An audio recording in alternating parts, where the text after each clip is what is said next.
back to my YouTube channel. My name is Hannah, and if you are new here, my name is Hannah, and I teach high school science in the wonderful Sunshine State of Florida. I am going into my third year of teaching. That's kind of crazy to say. And if you're an OG, you're probably saying, Hannah, what the heck? Where have you been for a month? And I'm sorry. I'm so sorry, you guys. Basically, a month ago, my brain said, enough is enough. You need a breather. So I took a breather. The week before I took a break, I was doing an online college class that was accelerated. So it was like 40 hours a week in 1 week. I was filming Celebrity Substitute, which I'll have linked down below. It's basically just a video that you could like show in your classroom. We did one over the digestive system, one over cellular respiration. And then, oh yeah, it was the kids' last week of school. And after that, my brain was fried, deep fried, flipped over, burnt out. It was not coming back. So I took a month, but I'm back now. And we're just gonna hop right into it. So last night I posted on my Instagram, which is @blissfulbiologist. Follow me on there if you haven't already. I post more there because it's easier. I posted, what are some first year teacher questions that you have? And y'all came through. There's one more page of that. Y'all asked a ton of awesome questions, so I just screenshotted all of them and put them on the iPad. So we're just gonna go through these rapid fire because there's so many great questions on here, and I don't really wanna miss any of them. So they don't really go in a specific order, and I'm sorry. So the first question I got was, what are you prepared? Basically the first question is saying, like, how do you prepare to work with a group of teachers that's already established? Number one, be confident. Number two, be humble. So, I mean, what I found as a first year teacher is my co-teacher or my mentor teacher, she was on like her 30th year of teaching. So for me, I wanted to go in and be so excited to collaborate with her. Well, sometimes established teachers don't really want to collaborate. So what you should do is approach them confidently, introduce yourself, show that you respect their opinion, show that you appreciate them taking any amount of time to work with you. But also, you know, maybe at halfway through the year, you don't necessarily agree with his or her stuff. Be confident, speak up, say, well, I actually wanted to do it this way because blah, blah, blah.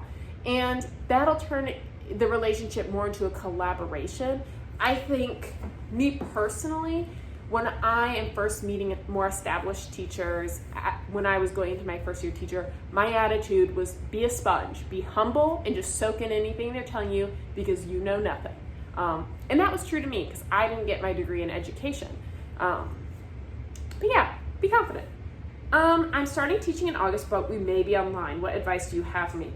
Oh girl, it's gonna be hard. If it's online, just know teaching in the classroom is a lot better.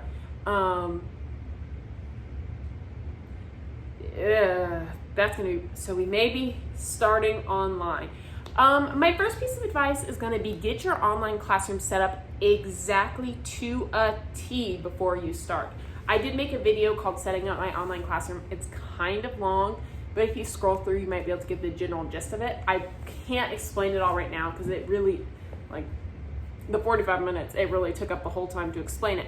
But basically, get as ready as you can before that moment. Like, have everything set, and have clear expectations for parents and students immediately, and be available for communication all the time.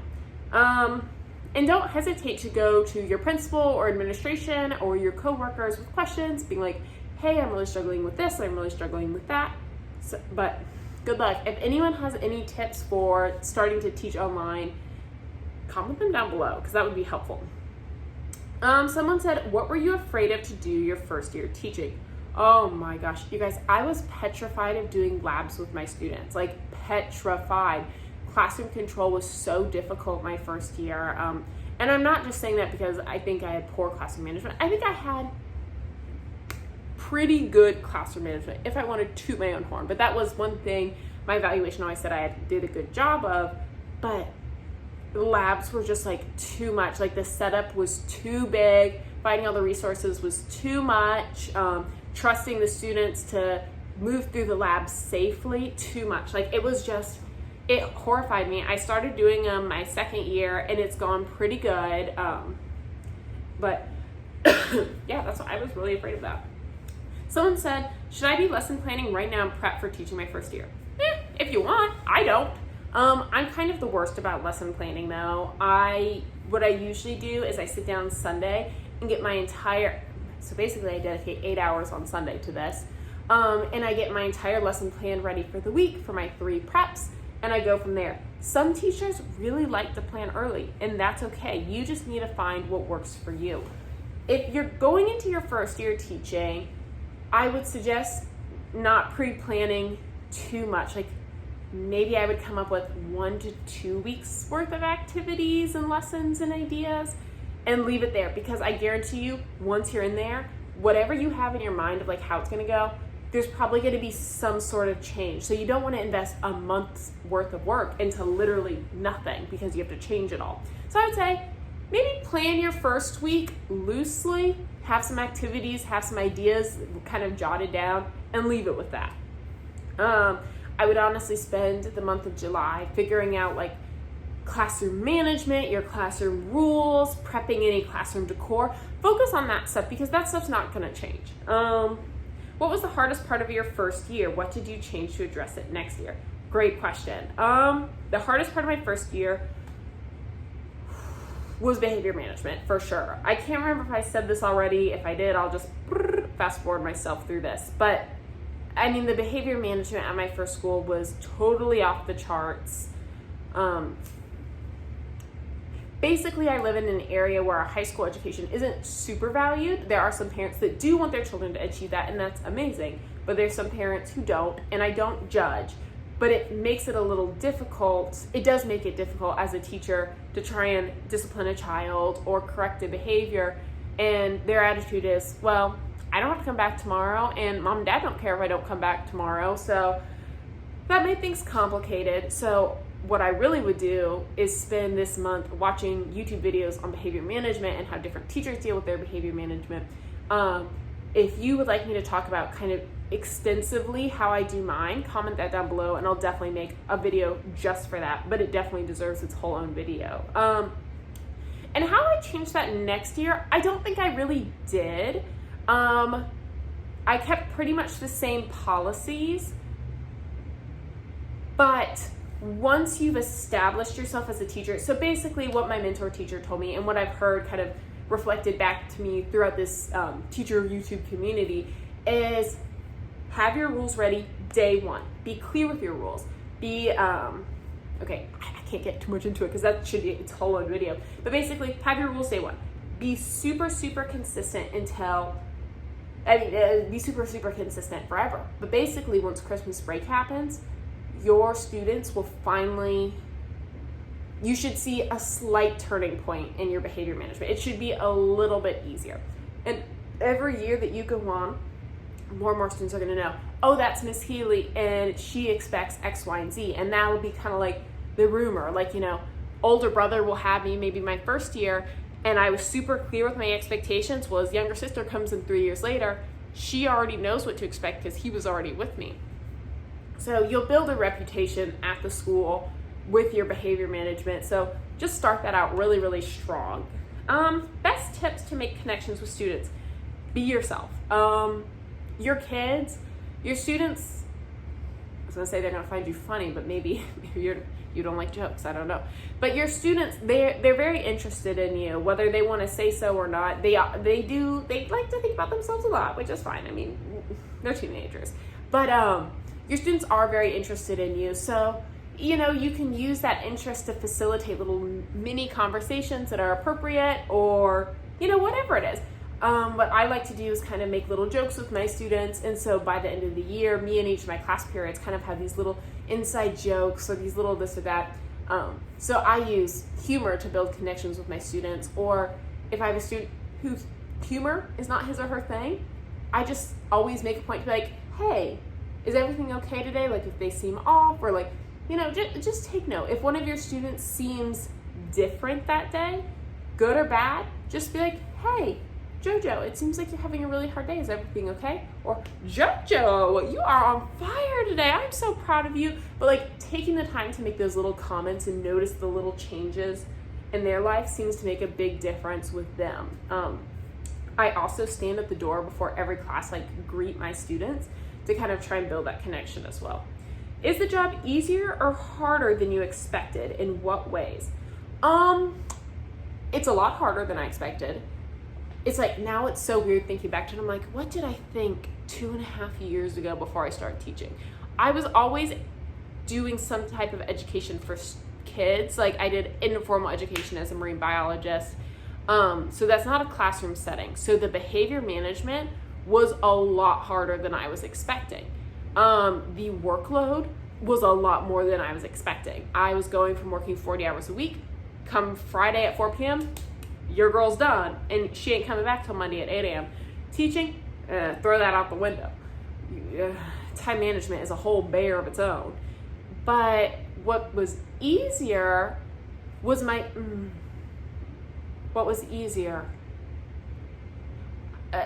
personal thing.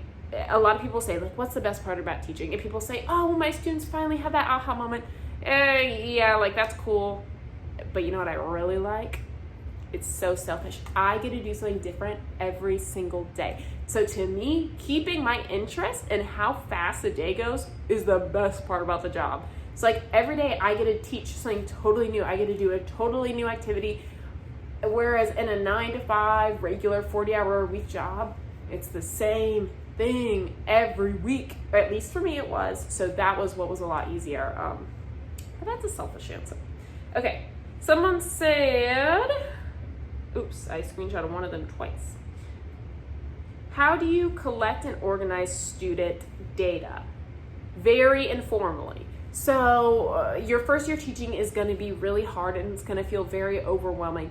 And one of the things that I'm just now seeing as I'm taking these like online teacher college classes is student data. Well, I found I was doing a lot of that stuff kind of informally. So basically, I'm giving a lesson, I'm telling the notes, blah, blah, blah. And I say, hey, John, what's the answer? Or like, what do you think about blah? Or, hey, Joe. So I like try and come up with names of kids I didn't have, and it's impossible because you have so many. Hey, Joe, is this true or false? Blah, blah, blah, blah, blah. And just kind of based on the student's facial reaction or how their peers are reacting around them, you get a good feel about like, are they understanding it? Are they not understanding it? And the same goes when they're doing quizzes, worksheets, tests. Like, look at which questions they're getting right. Look at which questions they're getting wrong. So say you do a worksheet and everyone's struggling with number 2. Well, make sure you go over number 2 in the classroom and maybe you re-hit on that point of whatever number 2 is hitting in the next day's notes or the next day's lesson. So I don't really organize my data. I basically am just kind of taking it in. If you're talking about data behavioral wise, like a student does something bad, you have to call home. I create an Excel document where I write student's name, who I talked to, what date I talked to them, and what the topic was about. So say Joanne threw scissors at someone. So if I called Joanne's mom, she answered and we had a positive interaction, I would write, Joanne, blah, blah, blah, this date, talking about this behavior, this was mom's reaction. And then I do that for every single time. So depends what type of data you're talking about. Someone says, I'd love to see a video about what made you decide to career switch and be a teacher. I knew that. I can't remember what it was called, but I'll link it below. But I think the thumbnail says career change, and it has me in a jean jacket and a purple tank top. But basically, I talk you through that whole process because it was kind of crazy. Someone says, was it hard dealing with high schoolers? I feel like 90% of teachers online are elementary. Girl, I feel ya. So, oh my gosh, it was crazy. So when I did informal education, I definitely was with elementary age children. Rarely was I with high schoolers. And I agree. I feel like there's so many YouTubers out there for elementary school, which is amazing. But there's not a lot out there for high school. So if you're a high school YouTube teacher, comment down below so people can find you because they're always looking. Is it hard dealing with high schoolers? Actually, no. I really thought that 5th grade was like this sweet point for me, and I was really sad that I wouldn't be qualified to teach it right away until I finished like my full transition to teaching path. But high schoolers are hilarious because they understand sarcasm. They're like turning into little adults. So you kind of get to watch them through these funny stages of their life. I'm telling you, if you have a sense of humor, high schoolers are not that bad to deal with. They are going to be sassier. They're going to push the limits more. But if you continue to set those clear limits, you continue to have very clear and consistent behavior management, you'll love high schoolers. How do you keep students from finding your channel, or were you open with them about it? At my first school, I didn't tell anyone. But I mean, let's be real, I had 22 subscribers. It didn't matter. They weren't going to find me anyways.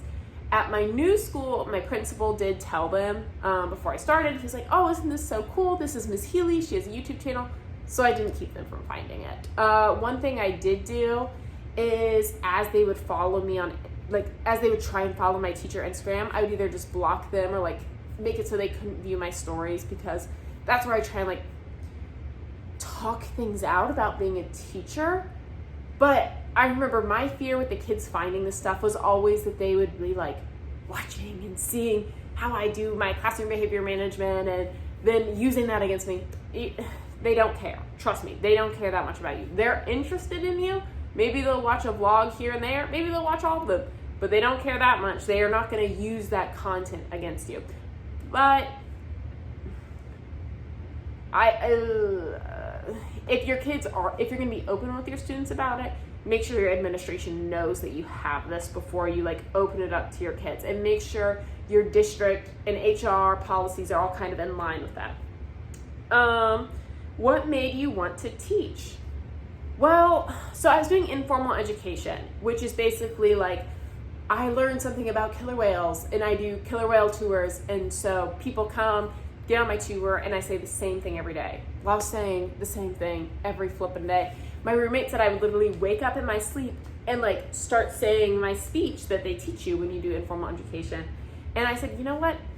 I want to mix it up. I want every day to be a bit different, and that's what teaching is. Every day you're teaching students new things, and you're building stronger connections with the students, and hopefully having a bigger impact on their life. So that was why.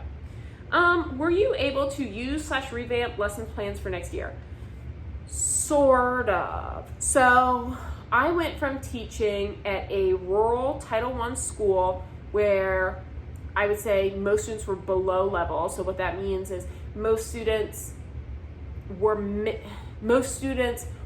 up to most students weren't where they should be academically. So we were kind of teaching below level. We were kind of teaching a bit slower. We were teaching a bit simpler. Well, I transferred schools for my second year to an honors environmental charter academy where the expectations are very high. These students are definitely AP bound and college bound, stuff like that. So my two expectations were very different. I will say I pretty much couldn't use anything I did my first year just because of that. But your first year, you learn to lesson plan and you learn what works in the classroom and what doesn't work. And that was the biggest help. I honestly foresee myself being able to use most of the stuff I established last year and kind of build upon it. And the good thing about doing something, you're that didn't work, cross it out and find something new. Or this was awesome, it really worked. But I could have used a whole day prior or a day after to build upon it and make it a better experience. So sort of, but it really, really is beneficial. How far ahead of your lessons were you teaching? A few days, a unit, a week, some days? I would always, oh, that's so embarrassing. Literally Sundays. So I planned everything on Sunday for the entire week, started teaching on Monday. I found this the most manageable for me because it allowed me to kind of stay on top of that informal student data that I was talking about. So when I'm walking around the classroom saying, what's this, what's that answer to that? Hey, what does it mean when these two things are related? Or what does it mean when these two things aren't together? Whatever the question is, whatever the science question is. By not planning very far in advance, I was really able to take the information whoa, 70% of this class just didn't get it. And actually, instead of having to scrap a bunch of stuff and do double the work, I was able to just kind of modify. I know some schools do require you to be 2 weeks ahead or whatever it is. I'm very blessed that's not my situation because I really don't think it would work for me. It also helped keep the content really fresh in my head. Like if you're teaching something you don't really know too much about, so maybe plant cells. That was a hard point for me.